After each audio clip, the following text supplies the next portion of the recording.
We take a look at your blank pyramid. You notice this pyramid is upside down. It's inverted. If you came to my second breakout on day one, I talked about this.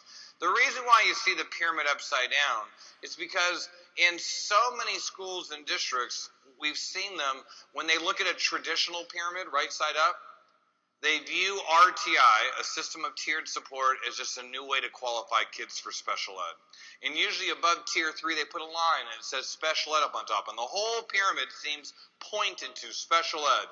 And all the tiers below become just the screening process or the hoops you have to jump through before you can get kids in traditional special ed testing. And that makes your system of interventions just turn into a paperwork process. A screening process where teachers spend more time filling out forms than helping kids. And we wanted to change that thinking because we're not doing tiered support just as a way to screen kids prior to traditional special ed. We're doing tiered support to be proactive, to give every child the support they need. So hopefully we're catching problems early and often so we don't have big discrepancies later where kids need to go into special ed to get the extra help. So to change the thinking, we inverted the pyramid. And we said, you know what? Really, a system of interventions is about focusing on the individual needs of kids. And you still have tiers. The top of the pyramid now is tier 1, what all kids get. Tier 2 is supplemental or a little extra help. And tier 3 is intensive or a lot of help. But as you go through the tiers, you're not thinking, are we closer to special ed? We're going from what all kids need at your school to learn in high levels, tier 1, to what these kids need for a little extra help to learn at high levels, to by tier 3 you're down to what this kid needs to succeed in our school. So that's why you see the pyramid upside down. That's the thinking. You also see the pyramid as split. There's kind of a green top right-hand corner, then there's this red, weird shape area. This is the thinking.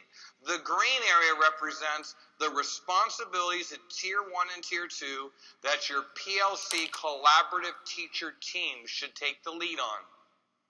Let me say it again. That top green corner is where your PLC teacher teams take the lead.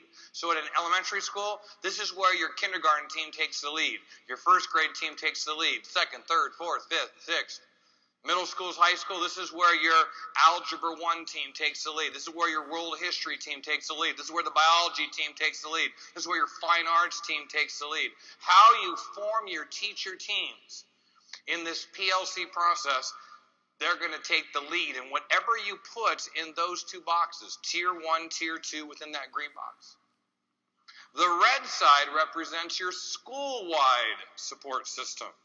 What do I mean by that? Every school has resources that aren't owned by one grade level. They're not owned by one department. They need to be coordinated to best be used across the school.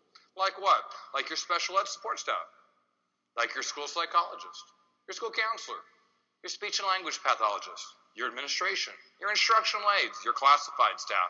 Those are all resources that, because one grade level or one department doesn't own them, it's going to take some school-wide effort to coordinate how they should be used.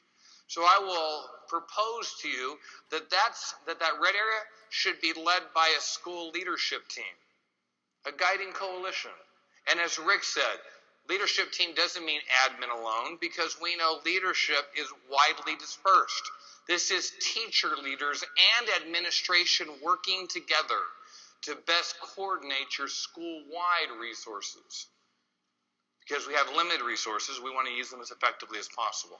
Now, I'll spell more of this out as we move along, but I want to give you the bigger picture.